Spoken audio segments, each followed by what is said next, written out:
We got off our plane in Indonesia and we were met by two of the minders that were on the tour. They'd been there about 3 days just to set everything up. And one of them, I remember it so well, he said, "This is the greatest place on the planet. You will not believe what's going on."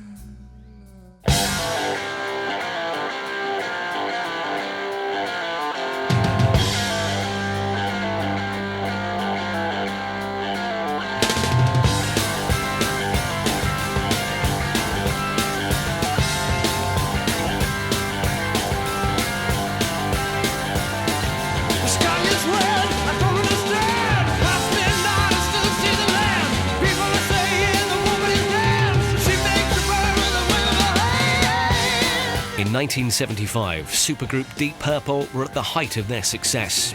With record sales and concerts raking in the millions, they've become one of the most successful bands in the world. Deep Purple's had quite a few changes. Today's lineup: John Lord, Ian Pace, Tommy Bolin, Glenn Hughes and David Coverdale. We've been really lucky with this set of 5 people, in that it's come together in a matter of a few months, as opposed to like nearly a year for the old bands. Made me feel just like a member immediately, you know. We had a jam, and like within the first minute or two, you know, I could tell that they were into the same things I was into. Drugs, groupies, hypodermic needles. What have you got to say about that? Love it all. We were really tight without any drug activity, and it was fun. We were fine when we went to New Zealand and Australia, which all of those shows were spectacular. And then we went to Indonesia. On December 4th, 1975, Deep Purple landed in Jakarta. They were the first Western band to tour Indonesia. The Indonesian fans were ecstatic, but the band's timing couldn't have been worse. A few weeks before, 5 Australian journalists had been brutally executed in Bilbao by Indonesian troops who were poised, ready to invade East Timor. US President Gerald Ford and Secretary of State Henry Kissinger were on a secret visit to Jakarta to meet President Suharto on the day Deep Purple arrived.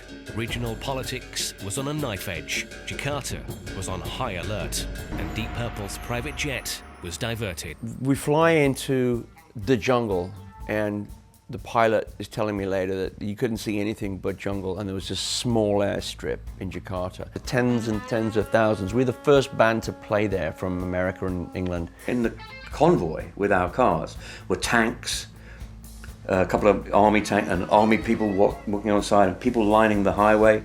It was really odd, over the top odd. The venue was supposed to be a 15,000 people venue, but it was 50,000 seat soccer stadium. But there was 125,000 people per show crammed in there. Something was wrong here. Promoter was weird. They'd sold 2 nights instead of 1. And the army were the security. And our management found out that we were only going to be paid the original sum that we had agreed to go for, to play to 20,000 people. It was that led to the death of one of those minders. Patsy was dead. He had fallen down an elevator shaft 6 floors up. Murder, which is what it was. It was not an accident. And you know, the next thing I know, all 4 of us are standing in front of this crazed Idi Amin type guy, fully decorated. He was spinning a gun on a table. And I'm thinking, well, he's going to shoot us.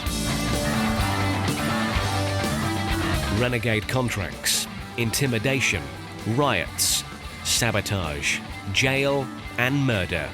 Welcome to Deep Purple's Jakarta Nightmare.